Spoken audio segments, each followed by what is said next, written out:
hai anu nanggro salum bak kamu seot berada. Waalaikumsalam Allah hana hai kamu meh harta nang berkado.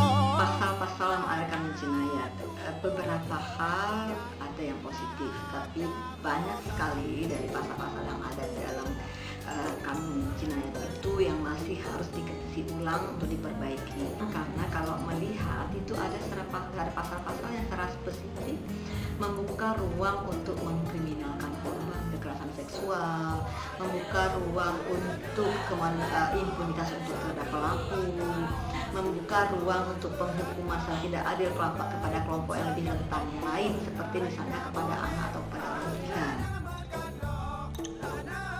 Dan kalau misalnya korban melapor karena dia mengenal pelakunya, tapi kemudian pelakunya bersumpah mengatakan tidak melakukan perkosaan misalnya, maka kalau dia bersumpah 5 kali, 4 kali mengatakan demi Allah tidak melakukan perkosaan, 5 kali mengatakan bersedia laknat kalau dia melakukan, maka dia akan lepas. Sementara korban, seandainya dia bersumpah juga mengatakan bahwa demi Allah betul orang itu pelaku, maka dia tidak akan kena cambuk. Tapi kemudian kasusnya dianggap tidak ada, kasusnya hilang, padahal dia telah diperkosa. Ini kan tidak adil. Kemudian korban akan menjadi korban berkali-kali. Sementara pelaku dengan sumpah saja dia bisa lepas.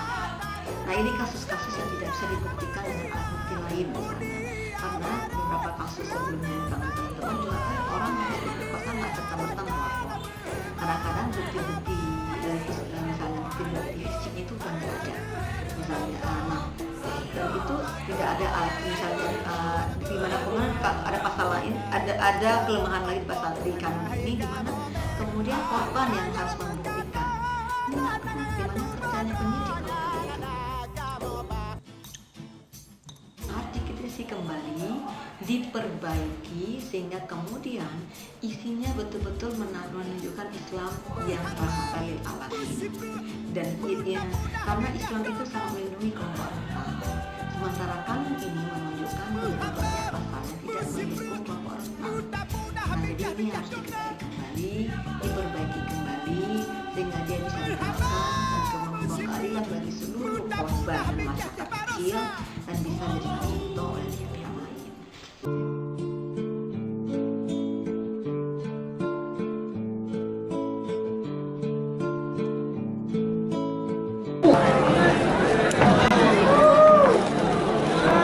Jadu kawan jodoh dan joli dengan bertahan ke awareho.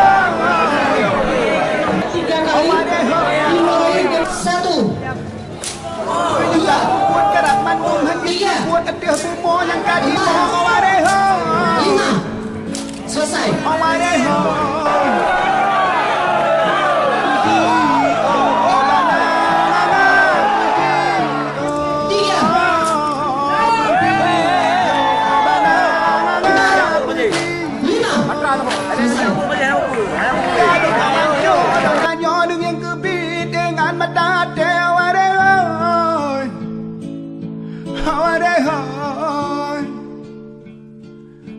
Yang tak buat gerak mandum masjid kebun ada bumo yang kadi mau awarehoy awarehoy puji oh balang puji oh puji oh balang puji oh bumo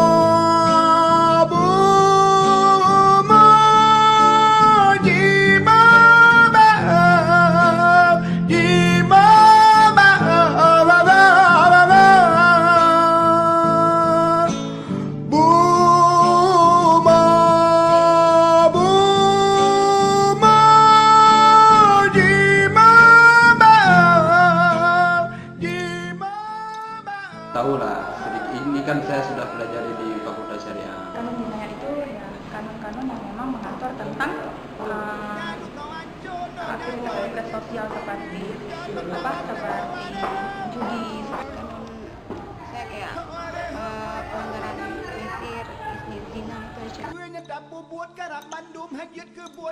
Udah tahu, coba baca-baca juga. Cuman tahu karena zina itu apa isinya saya nggak tahu. Belum pernah tahu. Kami kira begini, saya tidak memahami penuh.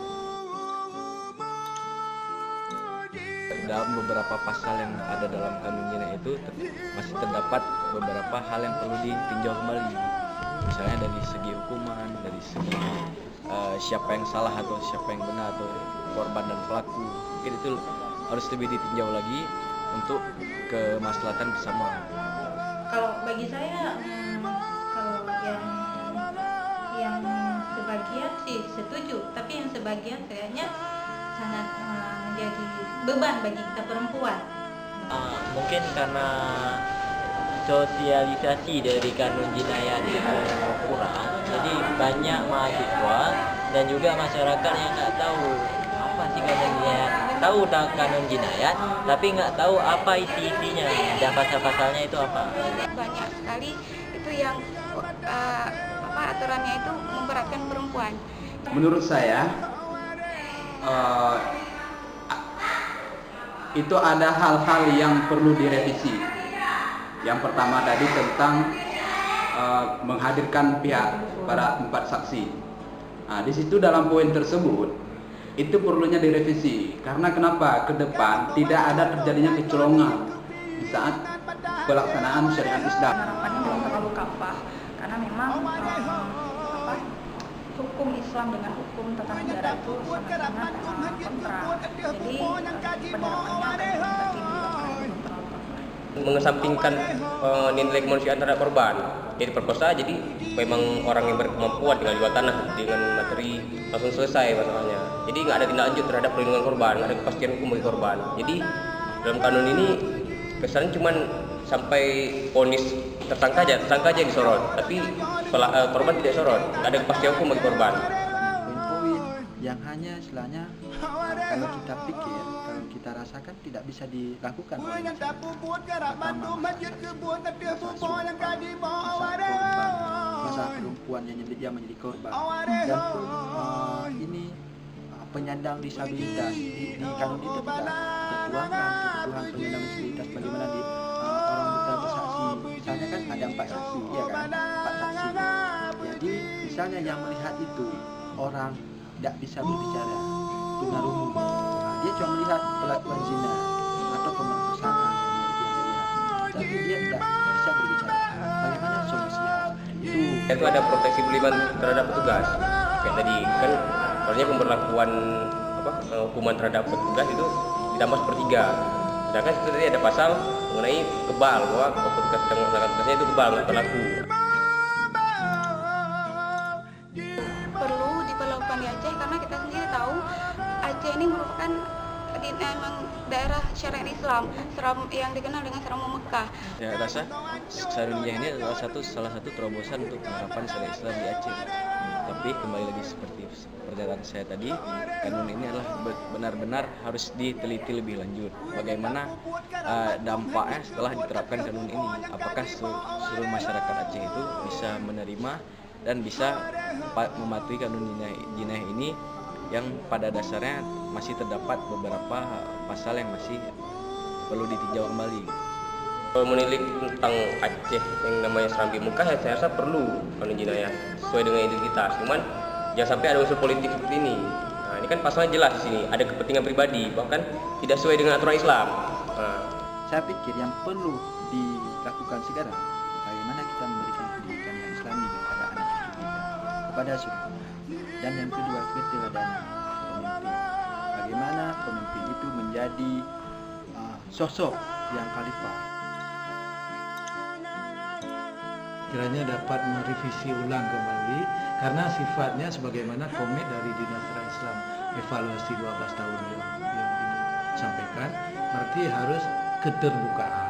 Kalau memang itu diterima, ya sungguh senang rakyat Aceh, tapi itemnya berjalan. Tapi adanya kanun, adanya perbaikan kanun dengan adanya sosialisasi terhadap masyarakat, adanya pembinaan terhadap masyarakat. Gimana kanun ini setelah dikritisi, tidak hanya kita kritisi, akan tetapi bisa dirubah yang sesuai. Harapan saya yang pertama itu harus dibuat revisi. Itu yang pertama, yang sudah jelas. Setelah melakukan revisi, itu harus disosialisasikan ke kampung-kampung. Kalau bisa sih kanun jinayah yang ke depan, kalau memang ada perubahan-perubahan tidak merugikan ya bagi kita perempuan. Saya rasa ini perlu disosialisasi lebih lanjut untuk agar kita terhindar dari hukuman dari kanun jinayah ini.